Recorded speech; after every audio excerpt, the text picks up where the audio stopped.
हर हर महादेव, जय भोलेनाथ। नमस्कार दोस्तों, आप सभी का स्वागत है धर्म ज्ञान के मार्ग में। आज हम बात करेंगे पूजा करते समय आँखों में आंसू, नींद, छींक और उबासी का आना क्या संकेत देता है। इसका कारण जान हैरान रह जाएंगे। दोस्तों, इन सभी महत्वपूर्ण बातों को जानने से पहले अगर आप लोग मेरे चैनल को सब्सक्राइब नहीं किए हैं तो चैनल को सब्सक्राइब करके बेल आइकन ज़रूर दबा लें, जिससे कि हमारे वीडियो के नए नोटिफिकेशन सबसे पहले आप तक पहुंचे। यानी कि जो भी वीडियो मैं अपलोड करूं सबसे पहले आप तक पहुंचे और आप हमसे जुड़ जाइए। तो चलिए मैं शुरू करती हूं। दोस्तों, पूजा करते समय आँखों में आंसू, नींद, उबासी और छींक का आना, तो इसके पीछे छिपे होते हैं भगवान के कुछ संकेत। कई बार आपने ये महसूस किया होगा कि पूजा करते वक्त हमारी आँखों से आंसू आने लगते हैं। तो शास्त्रों के अनुसार पूजा करते वक्त हमारे आँखों का नम होना, आंसू आना, नींद और उबासी या फिर छींक का आना, यह एक बहुत बड़ा रहस्य है। शास्त्रों में माना गया है कि सच्ची श्रद्धा और सच्चे मन से की गई पूजा हमेशा फलदायी मानी जाती है। इस तरह से पूजा पाठ करने वालों के घर में हमेशा सुख शांति रहती है। लेकिन कई बार आपने देखा होगा कि कुछ लोगों को पूजा के दौरान नींद या जम्हाई आती है और हम इसे नज़रअंदाज कर देते हैं। लेकिन पूजा के समय नींद और जम्हाई आती है तो इसका मतलब ये है कि उस व्यक्ति के मन में दो विचार चल रहे हैं। उसका ध्यान पूजा में ना होकर कहीं और है। शास्त्रों में इस तरह की पूजा पाठ स्वीकार नहीं किया जाता है। इस पूजा का आपको कोई फल भी नहीं मिलता है। दोस्तों, कभी कभी हम जब पूजा करने बैठते हैं तो हमारा मन बहुत विचलित होता है। हम सभी के साथ ऐसा होता है। जैसे कि हम बैठे हैं पूजा पर, कोई और दिखाई देता है, मन पूजा में नहीं लगता है और चारों तरफ बैठे हैं हम पूजा में और कुछ हमें दिखाई देने लगता है, मन में गलत गलत विचार आने लगते हैं। ऐसे कई प्रकार के हमें नकारात्मक चीज़ें हमको परेशान करती है। तो इसका मतलब है कि आपके घर में निगेटिविटी बहुत ज़्यादा बढ़ गया है, यानी कि नकारात्मक ऊर्जा ज़्यादा आपको तबाह कर रहा है। तो इसका उपाय मैं आप लोगों को लास्ट में बताऊंगी कि इससे बचने के लिए नकारात्मक विचार पूजा करते समय, जमाई आना, नींद आना, उबासी आना या कुछ भी गलत सलत मन में आना, इसका उपाय क्या है लास्ट में मैं बताऊंगी। पहले जान लेते हैं कि आँखों में आंसू आने का क्या रहस्य है। तो इसके उपाय मैं बताऊंगी आप लोगों को आगे, फिर वीडियो को आप लोग लास्ट तक देखते रहिए। दोस्तों, पूजा के समय आंसू आना। शास्त्रों और पुराणों के मुताबिक अगर पूजा पाठ के समय आँखों में आंसू निकलते हैं तो आपको समझ जाना चाहिए कि भगवान आपको कुछ संकेत दे रहे हैं। भगवान आपको संकेत दे रहे हैं कि जल्द ही आपकी परेशानी ख़त्म होने वाली है। परेशानियों से कभी भी यानी कि परेशानी से कभी घबराना नहीं चाहिए, बल्कि हिम्मत से उनका सामना करना चाहिए। भगवान कई बार अपने भक्त की परीक्षा ले रहे होते हैं, जिससे हमें खुश होकर उस परीक्षा में पास होना चाहिए।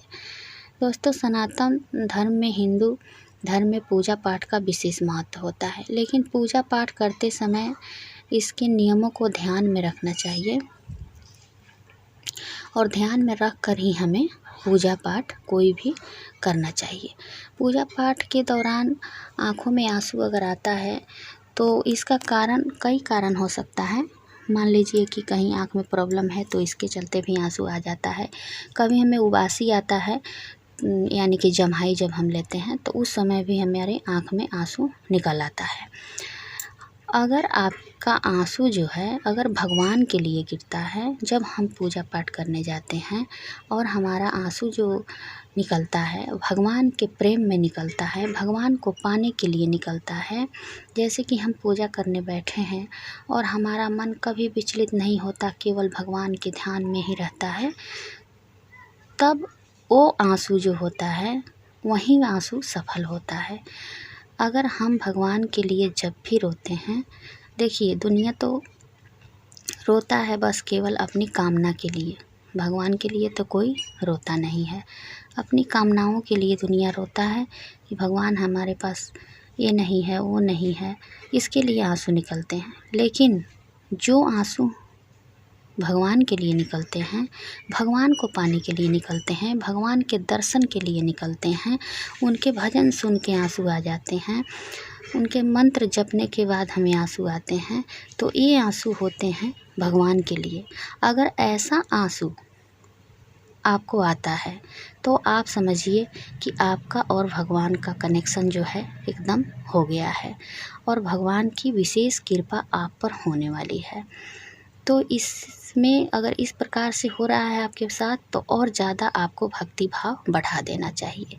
इस प्रकार से आपकी हर इच्छा, हर मनोकामना पूर्ण होगी। थोड़ा समय लगेगा, लेकिन आप समझ जाइए कि भगवान की कृपा आप पर हो गई। नकारात्मक विचार से अगर आप बचना चाहते हैं और चाहते हैं कि केवल हमारा जब हम पूजा करने जाएं तो हमारा मन केवल भगवान में ही लगे, कभी उबासी ना आए, उबासी के कारण आंसू ना आए और कोई भी गंदा विचार हमारे मन में ना आए, केवल भगवान में ध्यान लगे, तो ज़्यादा से ज़्यादा करके आपको भगवान का नाम लेना है।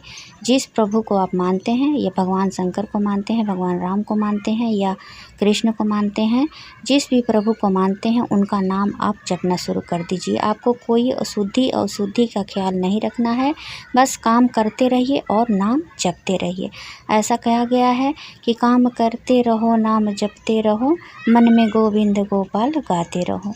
ऐसा अगर हम करते हैं तो हमारे मन में कभी गंदा विचार नहीं आता है और पूजा के दौरान हमें कभी भी उबासी और छींक और गंदे विचार हमारे मन में नहीं आते हैं। जब हम पूजा करने जाते हैं तो केवल भगवान में ही हमारा मन लगता है। मन की शुद्धि, तन की शुद्धि और अपने घर की शुद्धि ज़रूरी है, तभी जाकर के नकारात्मक हमारे अंदर से भागेगी। तो सबसे पहले अपने घर को शुद्ध करें। सुबह उठ करके गंगा जल में थोड़ी सी हल्दी मिलाकर पूरे घर में गंगा जल का छिड़काव करें स्नान करने के बाद। उसके बाद क्या करना है कि घर की शुद्धि के लिए गूगल का धूप जलाएं सुबह शाम, घर में नकारात्मक नहीं आएगा। और अपनी मन और अपने तन की शुद्धि के लिए क्या करना है कि ज़्यादा से ज़्यादा भगवान का नाम जपना है। बस कोई ज़रूरी नहीं है कि हम स्नान करके ही बैठेंगे मंत्र जपेंगे या कोई ऐसा कुछ नहीं है।